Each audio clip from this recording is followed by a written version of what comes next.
Ah, yes. Hi. So I've heard lots about promises to give young people opportunities that they deserve. But it's been really disappointing to see that policies that have been gone back on include many of those about climate change. And I want to know, when are you going to wake up and see that it doesn't matter what opportunities you can give young people if you cannot commit to climate change promises? And Erin, you're a first-time voter. I am. And is this going to be the thing that sways how you vote? Potentially. OK. And have you made your mind up yet? I think I have. OK, well, we'll let you keep that to yourself for now. Stephen, these opportunities mean nothing if you don't stay committed to climate change. Of course, in Scotland, the Scottish Government's had to scrap its 2030 target to reduce emissions by 75%. The SNP's missed 19 of its last 13 annual benchmarks for tackling climate change. So, as far as Erin is concerned, you're certainly not helping her. Well, of course, energy is a reserved matter to Westminster. We try and do the best that we can. 9 targets out of 30. We try and do that our best within the devolved framework as it exists.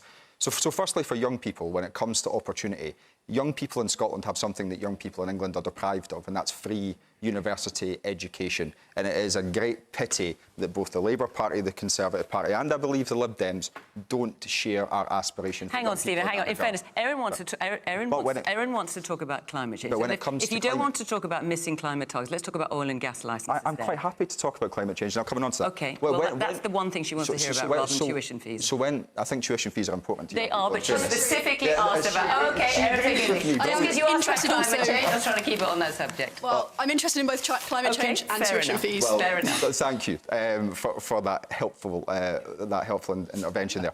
But when we're looking at net zero, what really frustrates me is the fact that in Westminster all we hear about is we need to roll back on it. Net zero is a huge opportunity.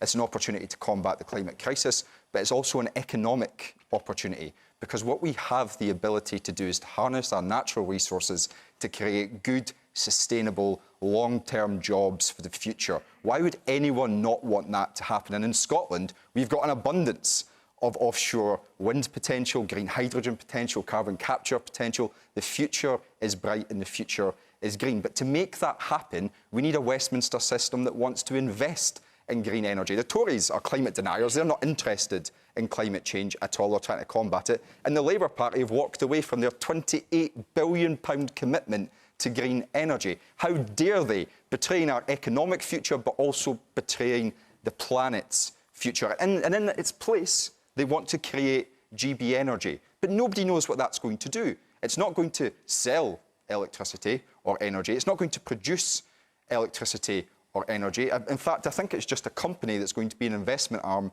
for the private sector. But perhaps Yvette can do something which Keir Starmer and every other senior Labour politician up till now has failed to do, and clarify exactly how cutting £28 billion from their commitments is going to combat climate change and allow us to hit net zero. OK, would you also like to answer, Erin, about oil and gas licences? Because the SNP has changed its position on this. Under Nicola Sturgeon, was absolutely saying no to new oil and gas licences. The SNP is now saying some oil and gas licences, depending on whether they meet climate compatibility. I mean, the Climate Change Committee says there are no new oil and gas licences that could possibly be in line with net zero. So how do you defend that to Erin? So when it comes to oil and gas licences, the answer is very simple. In order to hit net zero, you need people to do that. You need a workforce that is skilled to do that.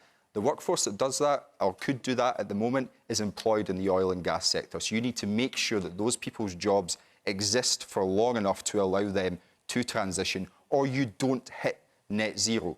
And when we talk about this specific issue, the Labour Party proposals, as they stand, would cost 100,000 jobs in the North Sea sector. So not just getting rid of the £28 billion, but getting rid of the you know that figure is disputed, the 100,000, for the North East sector. I mean, there's other institutions have looked and said it was about 40,000 when it comes to the North East of Scotland. Sorry, this is independent work from investment analysis. And as politicians, when it comes to experts, we should probably start listening to them if we want to meet our targets. So the Labour Party have not just walked away from their £28 billion green energy commitment, they're also walking away from 100,000 people who can deliver net zero. It's not good.